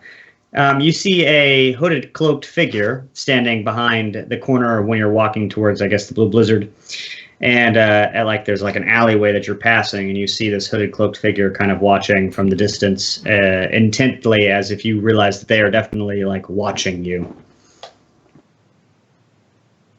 Their face is masked, and their features are all masked. They're in a big, heavy brown fur coat. I will begin to approach slowly, giving Crises enough time to catch up as well. Yeah, I'm following. Okay. As you start to kind of look and slowly kind of approach, the figure starts to dart around the corner very quickly, as if it's noticed that you are, you are kind of recognizing that it's there. But this is a very small village, you said, right? Yeah, it's about 500 people. I will try to go around the other side and try to see where they're trying to make off to. Okay, yeah, okay. Do we see this? Are we delaying Teleps, or did we see this? Well, we would start making our way out, but not as quickly as Victorscape did. But yeah, I wouldn't have said anything. I just would have noticed her leaving, noticed her take off, and follow. Yeah, I mean, you can see Victorscape's kind of like looking at something, obviously, because she's kind of walking down the main street, and she kind of looks over and then kind of starts to awkwardly make her way as if she's pursuing something. I'd imagine you probably, Victorscape, have the look of like a somebody like a classic prey hunting. Yeah, a little bit. They're like a cat chasing a mouse. Yeah. So I don't care who it is. I'm just enjoying this. Okay, so you kind of make your way around the corner, and you don't see anything, but you kind of make your way to the back of the building, which is the back of the blizzard, and there's like an alley that's kind of blocked off. So you should be kind of at the end of this alley where this person darted off, and you see nobody. Come out! Come out! I won't bite hard. Boss, who are you looking for? I imagine I caught up at this point. There was a figure that was staring at me when I exited the chapel. I was just going to ask them what they want, but it seems they do not want to be spoken to. Are there, you said it was snowing pretty heavily, right? Are there footprints in the snow? There were, Tracks? and then they stop pretty much at at a wall. I look up the wall. You see that you can see kind of corners of the roof, but it doesn't look disturbed. You don't look like somebody climbed up or anything crazy. Something really weird is going on around here. Ain't that right, boss? Yes. Unfortunately, we do not have enough information yet to make a solid conclusion. Doesn't seem like it, but we'll keep an eye out. You ready to head back somewhere warmer? I could really use a drink right now. Drink and then a showdown with the fireman? Oh yeah, I'll give him a good wrestle. I would greatly enjoy watching you kick the shit out of that guy. Haven't been rolling too good today. You have 3-player advantages, I think. Oh yeah, that's true. So does he. Anyways, I'll like stick out an elbow for her to hang on to if she wants, and carefully make our way through the snow back to where the blue blizzard is. Okay, so you're at the back of the blue blizzard. So you two, I guess, would probably Teleps and Sidiar probably got into the blue blizzard first. And actually, seeing them walk off, I would have stopped like in the middle between the church and the bar, and I would have called Fletcher. Fletch. And he kind of runs up to you, panting heavily. And I said, "Come here." And I dust off his paws because they're probably freezing cold. Yeah, he's shaking off. Are you all right? He looks undisturbed by the cold and very excited about the fact that you are entertaining his affections. He gives you 3 licks on the face.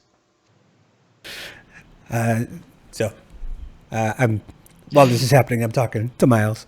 So what do you make of all this? Well, as much as it annoys me, we've been dragged up here for some reason, and I don't know if it's madman or his apprentice or real siblings or what. There's something afoot. Those two are not what they seemed. I managed to convince the one to show a bit of her power by changing what she looked like.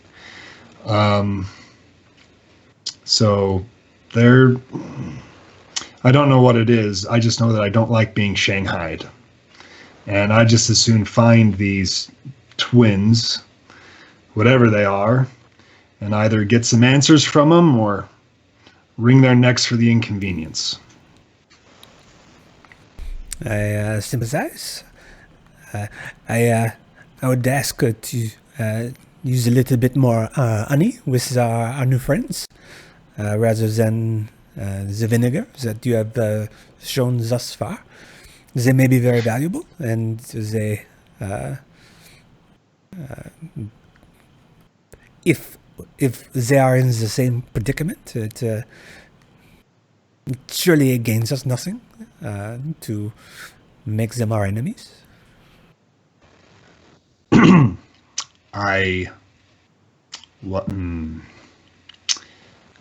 Well, I won't apologize for being mad. I don't want to apologize for being frustrated. But it doesn't appear the fault is with them. And not knowing that earlier, not knowing their intentions, maybe I was a little rough, but you know me. I don't care to knock off the rough edges. But as you say, for whatever it's worth, I want to keep an eye on them as much as I want to find the twins. So fine. But so help me. So help me, Times. That is fair. They're coming back, so let's just go into this tavern. Okay, you guys. Is everything okay? Did you see something? Someone was watching us exit the chapel. They fled whenever we approached them. Yeah, they disappeared into a wall or something, followed their tracks, went straight into the brick thing.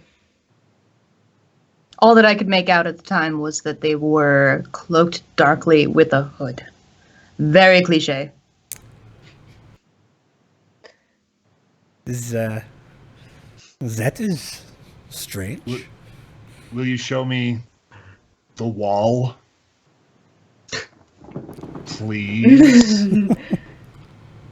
Very good. That was very good. I liked that. That was good. I like your tone there, Hot Stuff. You're doing better at this. And I'll clap him on the shoulder and walk past and sort of walk him to where the wall is. It is unnaturally hot. Like, you don't even hit skin. You just kind of hit the pauldron, and it almost burns. And as you pat him, the scars on his arms, like, flare just a little bit. Yeah, real hot stuff. All right, over here, just down that way. See the way the snow's coming in here and the tracks just sort of lead off and then bam, they just stop right there at this wall. I'm going to kick that wall like you'd kick open a door, but I don't think it's fake. But if I can kick my foot straight through that wall, I'm going to try. Okay, yeah, you basically, your foot connects like a This Is Sparta kind of moment, and you feel the hard recoil at your knee, and you're like, okay, that is a very real wall. You feel better about that? I don't feel worse.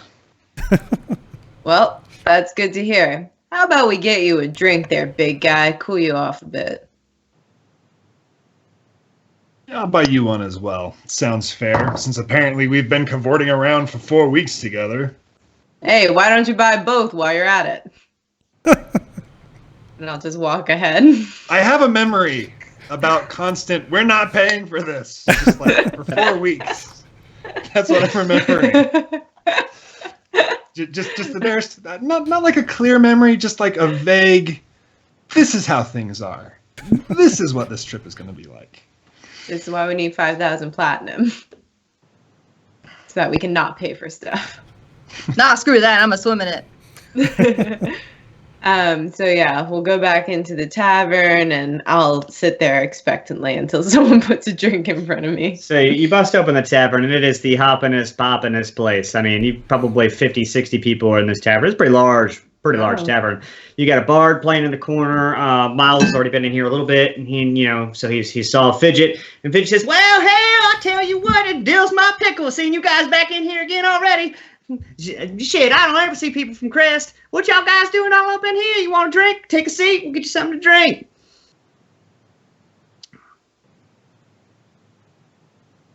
Yeah, you muted? Yeah, give me that drink. I was just practicing saying it. It's so cold. Her lips, just the words aren't coming out. He walks over to grab some drinks. He grabs 4 drinks for all of you guys.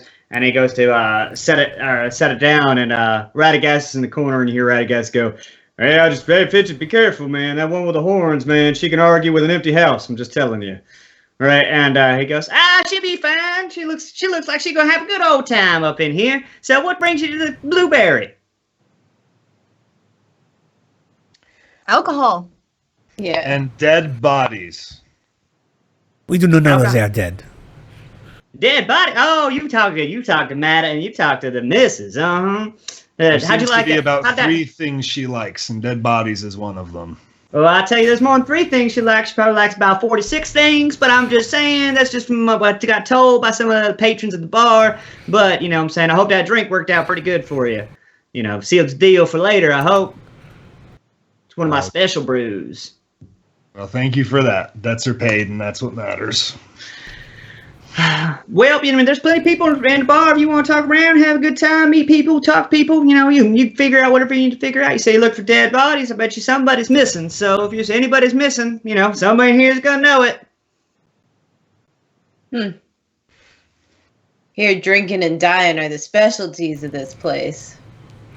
You know, Radagast chuckles in the corner, and there's a person that kind of sitting next to you turns around. It's a old bearded man. And he goes, I heard you're looking for some missing people. Is that true? Yeah. Well, my wife Elizabeth went missing about a day ago, and I would love it if you guys could find her. I'm hoping that she's still okay. She went out to grab some firewood, and she never came back. Last known whereabouts? Saw her down just behind my house, just down there, and he kind of points over to, you know, some northwest direction. Says I can take you there if you guys are interested, and kind of gets butted in as this guy has been kind of making his way through, and this guy is like, I'm talking, you know, crotchety, old, covered, you know, hunched over. He's got, you know, a weird hat on. He's got, you know, covered in furs, and he's got a big old white beard that goes down to like his ankles. And he goes, "Hell, I got yourself a good time. I'll tell you something, man. You better be careful when you go out there. You're gonna get yourself killed by one of them blue dragons out there, right?" And you know, the guy goes, "Jeb, can you back it up just a little bit? You smell like shit." And Jeb's like, "I'm just saying, you guys be careful, man. Blue dragon burned my whole house down, killed my wife and everything." And how long ago? You know, and then he goes, Jeb is he's a little crazy. I ain't crazy. I'm telling you, I saw him on 2 eyes. And he's like, Jeb, grab yourself a drink on me. Jeb's like, "Oh, okay." And he turns around. Jeb. He's got two beers on him, and he walks over to the bar. And he kind of looks at the people still sitting there, and the older man goes, "Yes. Jeb, pardon Jeb. He's never been the same since his wife passed away, and we're pretty sure that due to his aggressive drinking habits, he might have accidentally burned his house down, and unfortunately, we think his wife may have been caught in the fire. You know, because clearly there's not dragons anywhere near these mountains."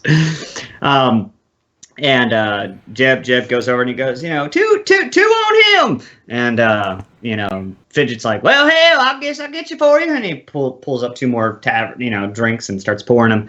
And Jeb looks over at you and he's like, "I swear I saw them. They had horns just like yours, except they came up differently, and they had a big one right in the middle."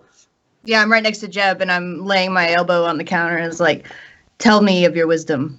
Well, so I was coming in the house, right, and then I saw it bursting through the ground, and it started screaming and howling and breathing fire everywhere and burned the whole house down to try to scream for my wife, and he reached up and grabbed her and ate her, right, and you know, the whole house came tumbling down, and I kept running for my dear life.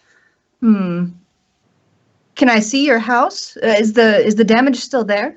The house is out that way. You might have to help me, get some of the snow off of it, but I can definitely take you to where it's at. There might be some charred pieces still sticking out. I live in a shack back behind the blue blizzard now because, never a chance, never could rebuild because I'm always afraid that dragon's just gonna knock it all back down again.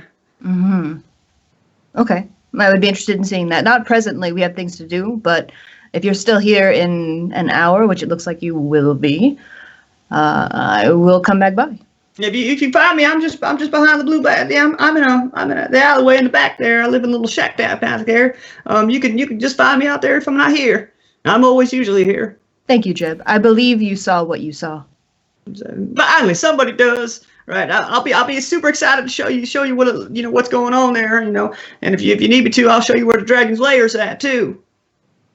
That would be amazing. Thank you. He lives in a big old hole in the ground, right? And he comes out there, and I tell you what, you won't make it more than about 10 feet in there without getting swallowed whole.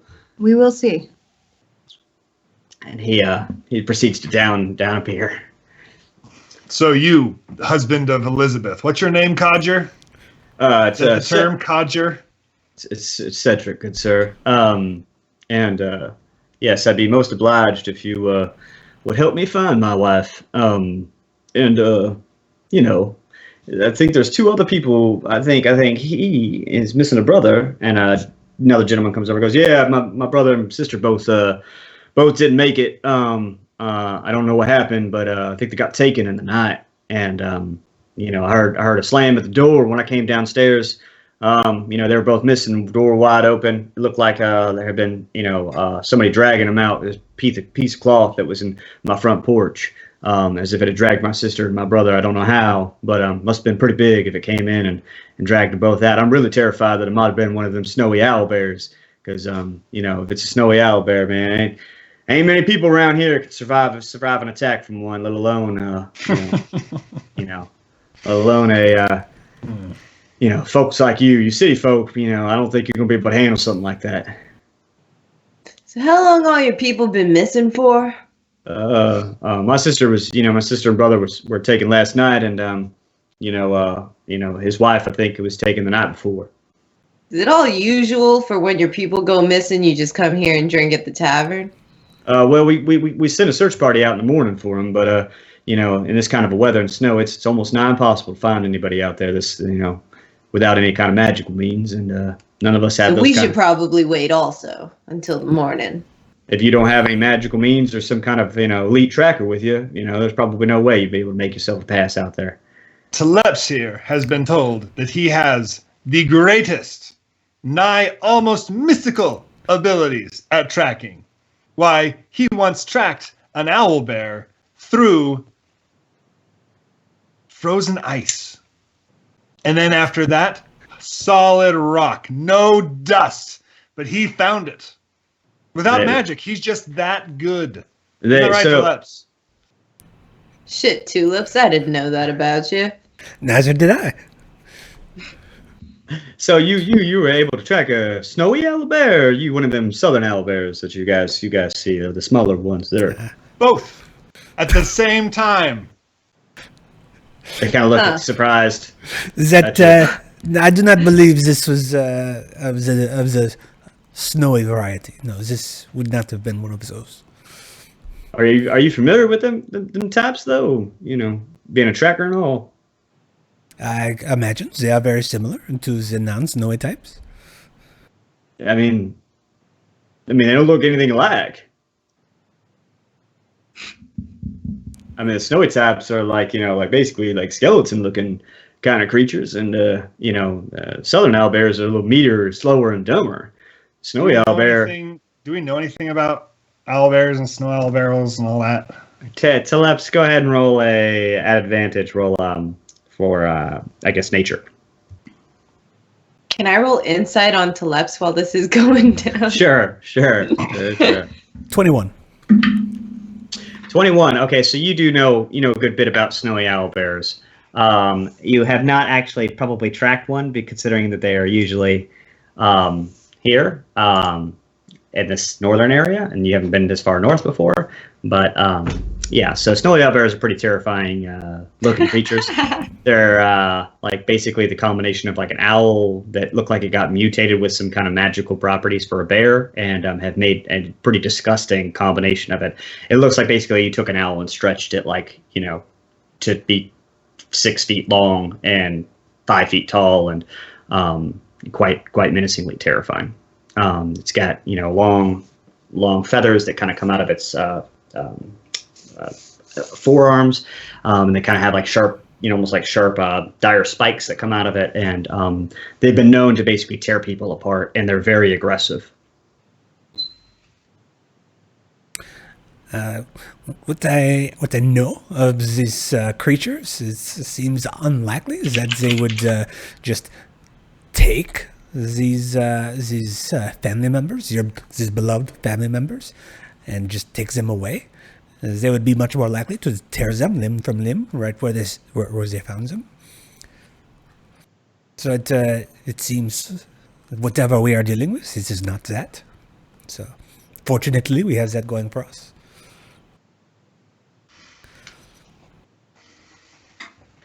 So snowy owlbears do not take family members and such. You know that they wouldn't probably go into a house like that. They usually stay away from people because they're usually the only time they're really truly aggressive is because they're protecting their young. Well, no time like the present. I need to find bodies and I need to get out of here.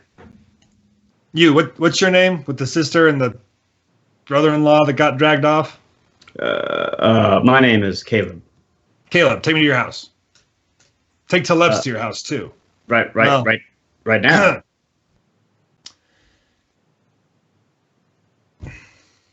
Crises. Vitruscaith, are you done? Yo, boss, I think Hot Stuff is rearing to move out right now. Right now? Don't you two have a session of combat to engage in? I thought that's he what the seems plan a little was. antsy in the pantsy right now. I think that might have to wait. Real eager to find some dead people. Is it time for a massage? Yeah, probably. You should probably get back over here. Oi, Hot Stuff. You need to feel a little tense in the shoulders? She'll give you a good little rub. Insight check. Oh, nat 20. Damn. But plus 0, so just 20. On. Is the implication that there would be claws like digging into things? I mean, potentially. Depends on what you like. Back scratcher. What time of day is it? It's high noon. I'm really itching to find those twins, and the sooner the better. And if we get this resolved, then we can get through the pass and we can go find them and do those things. Say please one more time. Please one more time. No. Be sincere about it. Ask us and say please. To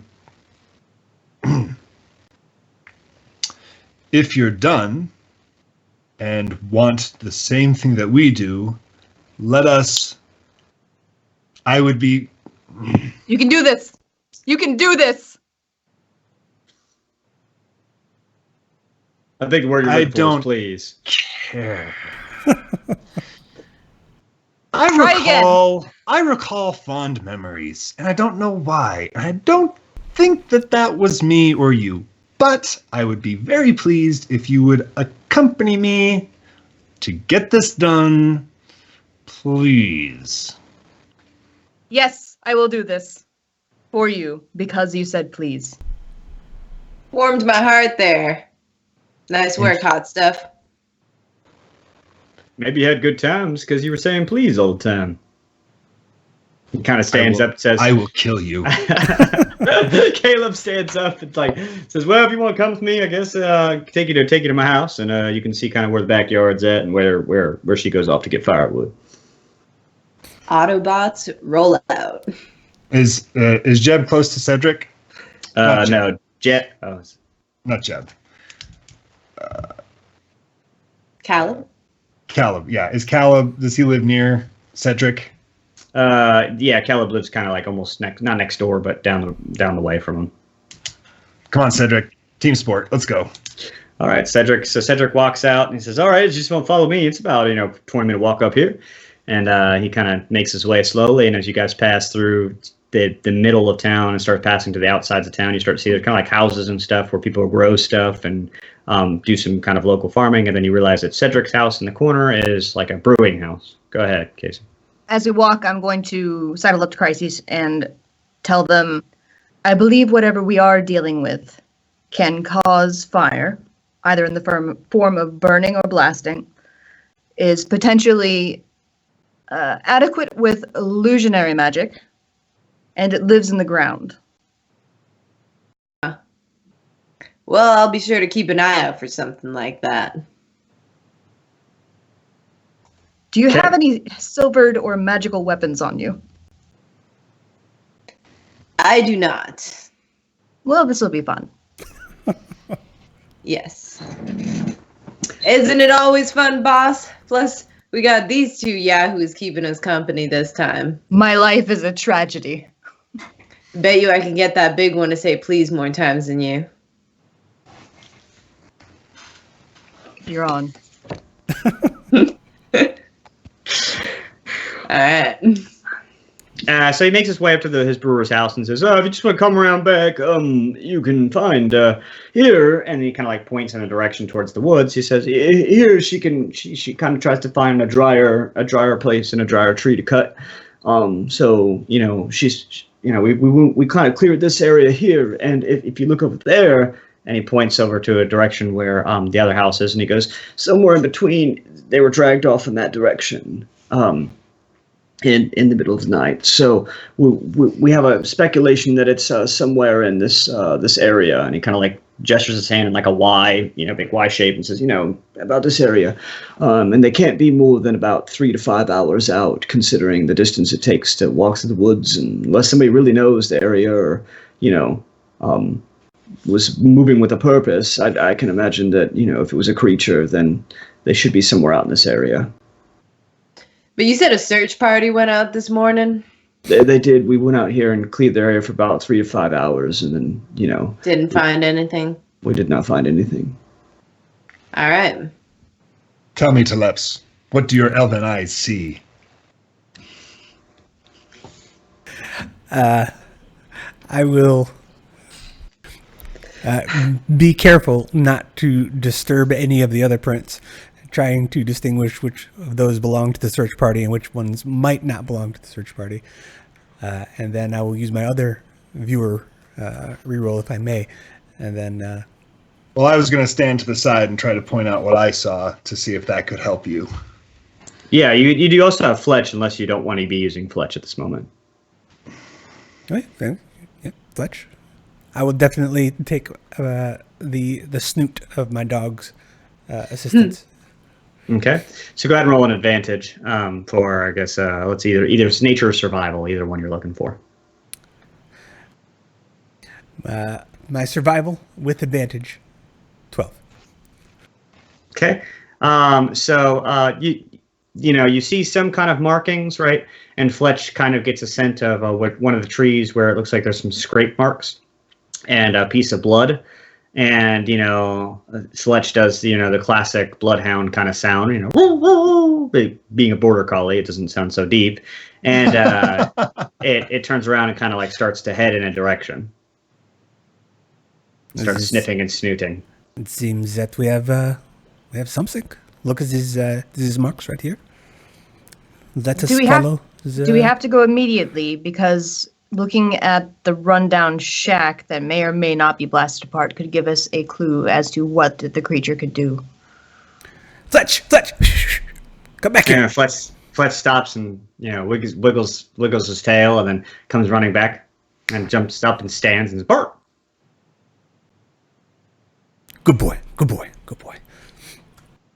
This is a good point, Vitruvius. Yes, let us look at this other domicile.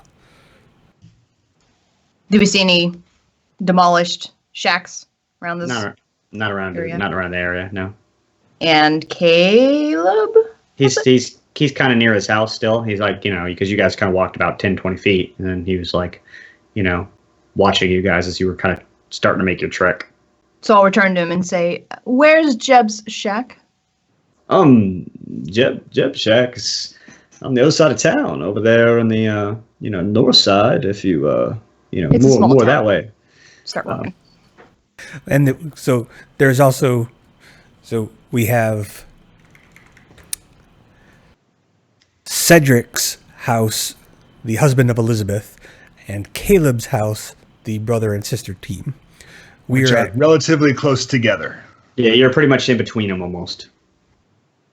So Cedric and Caleb's house are like, they're not neighbors per se, but they're in the area where they're at, because this is kind of like farmer territory. Cedric told you that, hey, this house is, Caleb's house is over, yonder, about another, half a mile.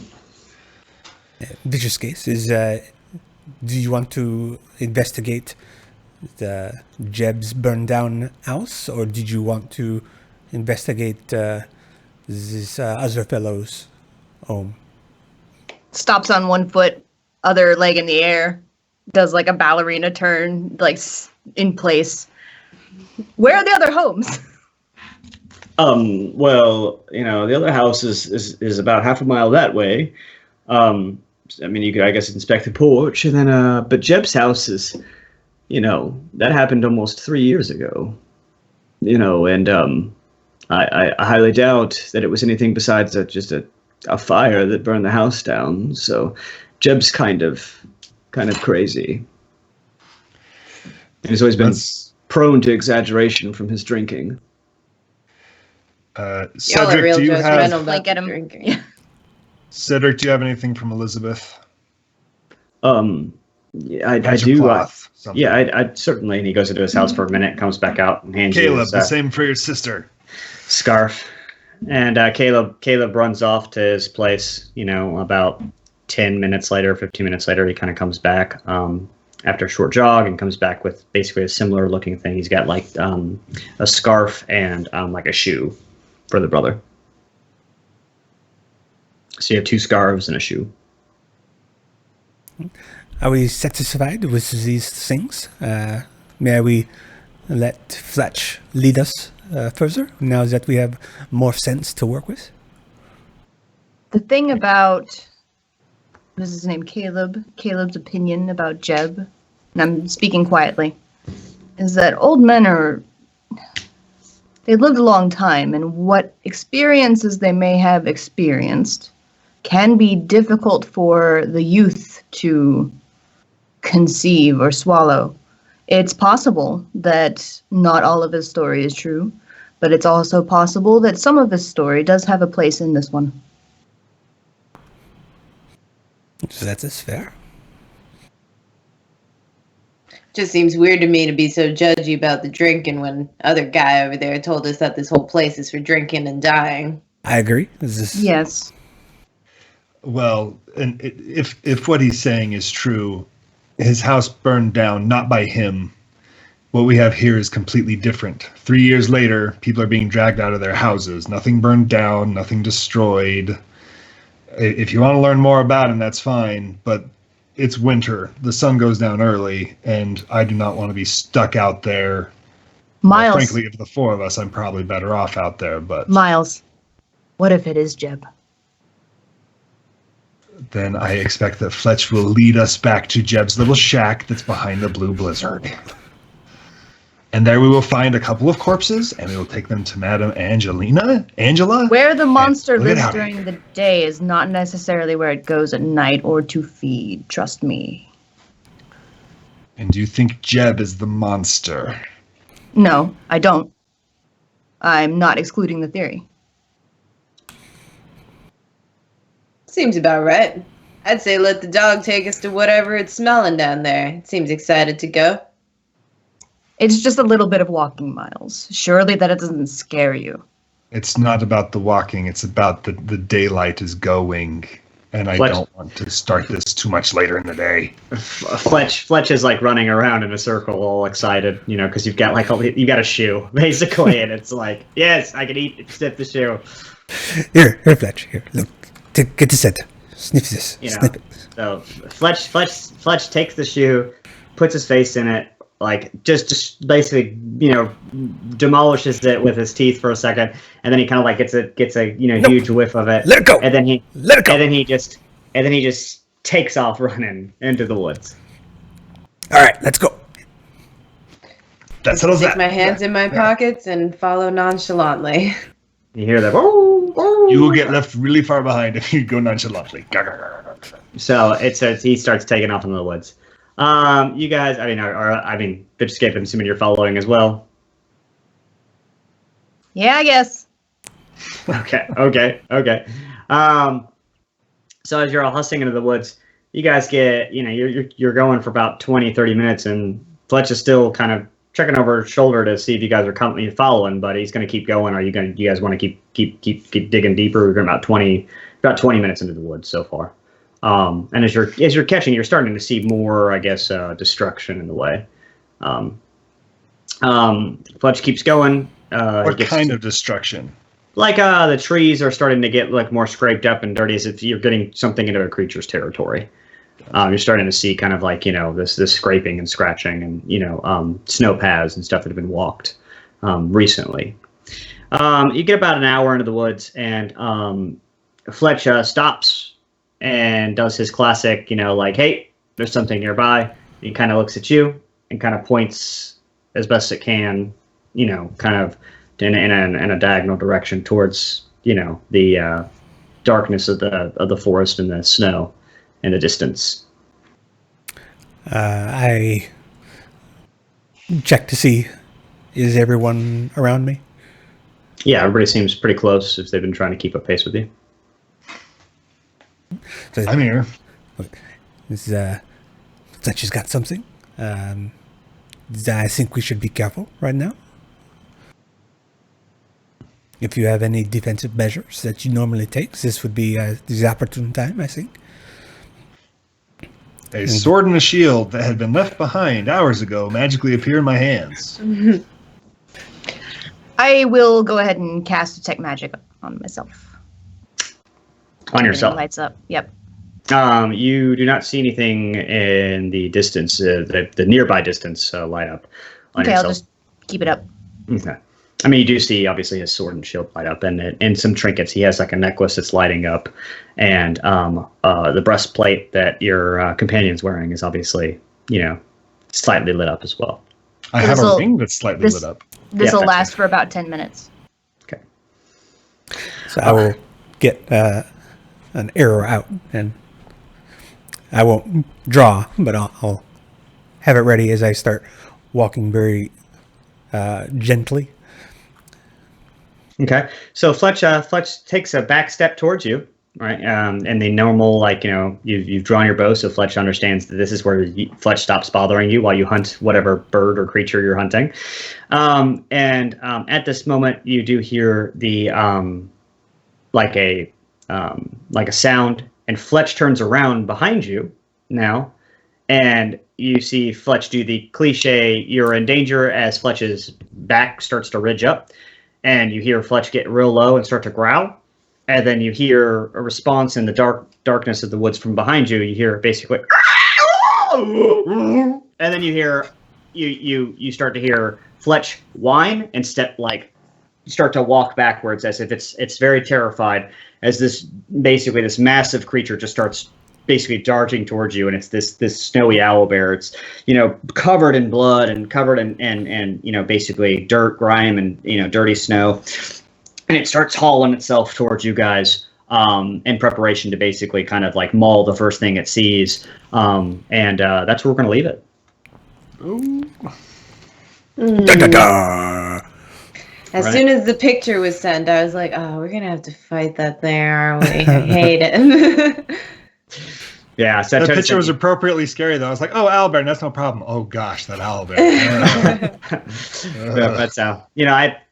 As you guys well know, I like to have some crazy a collection of modified creatures in a good, interesting way to make the world seem realistic. Well, that's the end of tonight for everybody. All you viewers, thank you for watching, and I really appreciate your time. Let's part ways. By anybody, you want to do any plugs? Anybody want to put anything out there for themselves about? Come back next week. Modified monster could be a TPK. Woo! Yeah. So, like I said, join us next week as we find out if these wonderful four heroes defeat the snowy owlbear, and figure out what Fletch was actually pointing at before this creature showed up. So until next time, we appreciate it, guys, and stay tuned. Real quick, I am Carl, and you can find me on this channel normally Saturday mornings for a Half Rate Heroes game, 10 a.m. To 1 p.m. Central. You can also find me Friday nights on Savric's channel for a Planescape game. Casey and I are actually in both of those games together, so if you are entertained by either of us, well, tough you get me also. And I will throw it to Matthew. You can find me here. You can find me on Twitter at MatthewKenRBM. And I have no idea what's going to happen with this owlbear, but we'll find out, and I'll throw it over to Lily. Hi, I'm Lily, and you can find me on Instagram and Twitter at Just a Little Nerd. I also recently started a Patreon page. That's patreon.com/justalil, where I'll be offering a bunch of stuff about DMing, some NPCs, some encounters, and even things like social media advice. So if you're down with that, check me out. And if you want just general ridiculous content about dice and voices, follow me on social media, and come back and see me next week again as Crises faces their first crises. And throwing it over to Casey. Hey, Casey H on social media. Like Carl said, you can find me in all those places at all those times, but I will add to that we are just some juice for the shows. We're level 15 characters in Half Rate Heroes, and we are fighting in a secret war against Shar, Goddess of Darkness and Loss. So that's pretty freaking cool. And then on the Fridays, Echoes in the Ether game, we are doing a spooky Planescape game about nightmares and regrets. So they're real because it's Planescape. And back to Callan. I appreciate it. Like you said, I'm Callum McHale. You can find me at Callum McHale on Twitter, and in the Discord and chat, you can find me as Positive DM. And always, I really appreciate you guys taking the time to watch and enjoy our story as we continue on this fated journey, and get excited as we get deeper into what's really going on in this place. So, look forward to seeing you guys next week. Bye. Bye.